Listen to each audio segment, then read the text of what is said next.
તો ખેડૂત મિત્રો આપણે બાજરો વાઢી લીધો અને ડુંડા પણ હુકવવા મૂકી દીધા છે. એનું કારણ એટલું જ હતું, કારણ કે મિત્રો વરસાદ અને વાવાઝોડાની આગાહી છે, જેના કારણે ખેડૂતનો પાક એટલે કે આપણો પાક ન બગડે એના માટે આ બધી વ્યવસ્થાઓ અગાઉ કરવી પડી છે. તમે જોઈ લ્યો અત્યારે વિડીયોમાં કે બાજરો આપણે ડુંડાથી હુકવવા મૂકી દીધા છે. ઓપલેર આવે એટલે કાઢવાની જ વાત છે, પરંતુ જોઈએ છીએ આગળ કે ઓપલેર આજે આવી જાય છે કે નથી આવતું.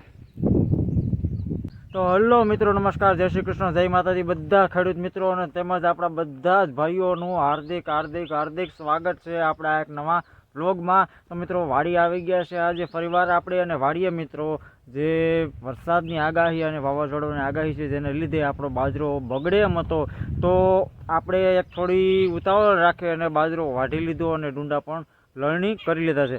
બસ હવે એને સુકવવા માટે રાખી દીધા છે. સુકાઈ જાય એટલે આજે અથવા તો કાલે ઓપલેર આવે એટલે બાજરો કાઢી જ લેવાનો છે. કારણ કે મિત્રો આગામી દિવસોમાં આંબા કાકાએ કીધું એ મુજબ વરસાદ અને વાવાઝોડું ગાજવીજ સાથે થવાનું છે, જેથી કરીને ખેડૂતોને ફરીવાર નુકસાની થવાની છે. પરંતુ આપણે જેટલો માલ, મેં એક વિડીયોમાં કીધું હતું એમ, કે જેટલો હંચવાય એટલો હાંચવી લેવા વિનંતી છે બધા ભાઈઓને.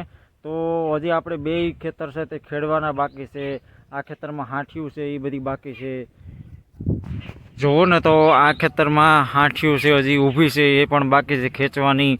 અને આ આપણે બાજરી છે તે વાઢી લીધી અને લલણી પણ કરી લીધી, ડુંડા પણ ઉતારી લીધા છે. હવે કામમાં તો બસ કે આ ખેતરની હાંઠિયું છે એ બધી ખેંચાઈ જાય અને બે ખેતર ખેડાઈ જાય ને તો વધારે અનુકૂળતા આવે. પરંતુ કામ ઝાઝું છે અને ટાઈમ ઓછો છે એવો સમય આવી ગયો છે. કારણ કે હવે દિવસો ઓછા રહ્યા છે, કારણ કે આગાહી છે તે ખૂબ નજીક આવી ગઈ છે અને વાવાઝોડું પણ ખૂબ ઝડપથી ગુજરાતની તરફ આવી રહ્યું છે. તો તેના માટે પણ આપણે અગાઉ તૈયારી બધી જ કરવી પડશે. તો હું ચાલો તમને સૌથી પહેલાં આપણા ખેતરમાં જે ડુંડા સૂક્યા છે એ ડુંડા બતાવી દઉં. મિત્રો ગાડી તો હવે, કારણ કે એ ખેતરમાંથી હાંઠિયું ખેંચાઈ ગઈ એટલે ગાડી ઠેઠે ઠેઠે આપણે અહીંયા ઓળી સુધી આવી જાય છે, એટલે કાંઈ ઉપાધિ નથી. બાકી તો આમ હેઠે મૂકીને આવવી પડતી ગાડી.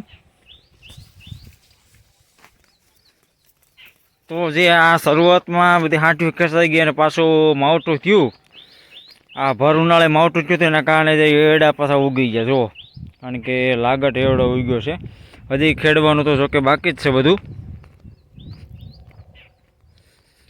તો આ જોઈ લો ખેડૂત મિત્રો, અત્યારે આપણે ડુંડા હૂક્યા છે.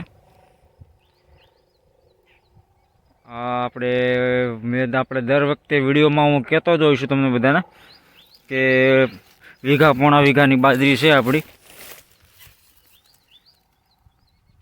એનો આ ડુંડાનો ઉતારો એટલો આવ્યો છે. હવે જોઈએ ઓપનર આવી જાય પછી જો બાજરી નીકળી જાય ને તો ખ્યાલ આવે કે ભાઈ કેટલીક બાજરી થાય એમ છે. તો કે સુકાઈ તો ગયા જ છે, પણ હજી થોડોક તડકો ખાઈ જાય ને એટલે ઉપાધિ ઓછી અને નીકળી જાય.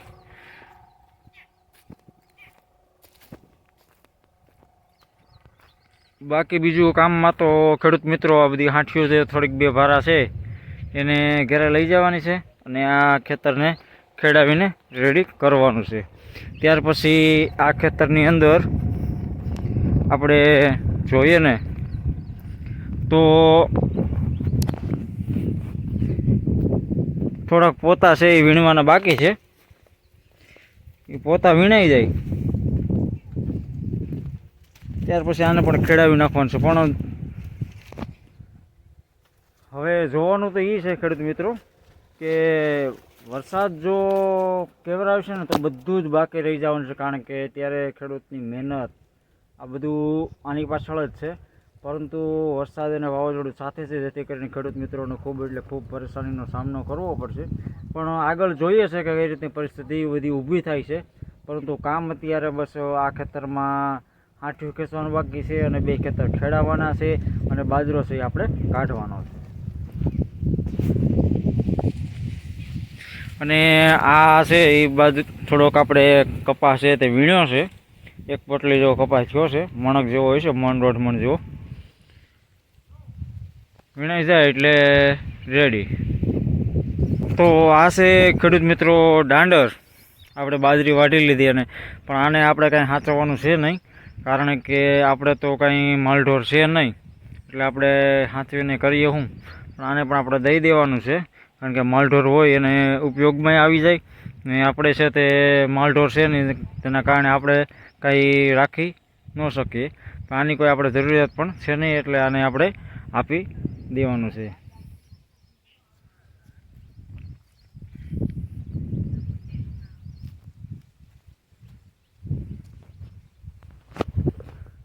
તો અત્યારે ખેડૂત મિત્રો સમય પહેલાં જ આપણે બાજરી વાઢી લીધી છે અને સમય પહેલાં જ ડુંડાને લણણી કરી લીધી છે. એનું કારણ ખાલી એટલું મિત્રો એટલું જ હતું કે વરસાદની આગાહી હતી અને વરસાદની આગાહીને લીધે આપણો પાક છે તે બગડે નહીં, એના માટે આપણે વ્યવસ્થાઓ બધી કરી લીધી છે, જેથી કરીને આપણે નુકસાનીનો વારો ન વેઠવાનો આવે.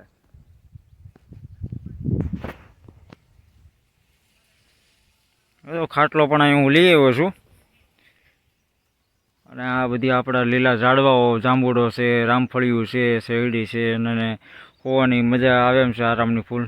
જોકે વાદળ તો બંધાય જ છે ત્યારે તમે જુઓ ને તો, પણ શક્યતાઓ છે તો ખરી જ વાવાઝોડાની. હવે જ્યારે આવે ત્યારે સાચું, પણ તારીખ તો બહુ નજીક જ છે. આપ સબને બધાને ખબર જ હશે કે વાવાઝોડું આગામી દિવસોમાં પહોંચી જ જવાનું છે.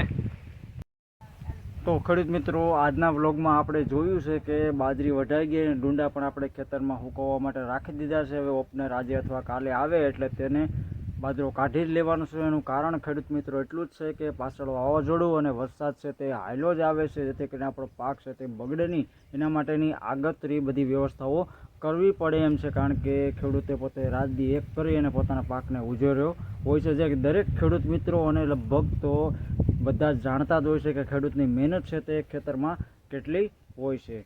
તો મિત્રો, આજના બ્લોગમાં બસ આટલું જ. ફરીથી મળીશું એક નવા બ્લોગ સાથે. ત્યાં સુધી સૌને જય શ્રી કૃષ્ણ, જય માતાજી.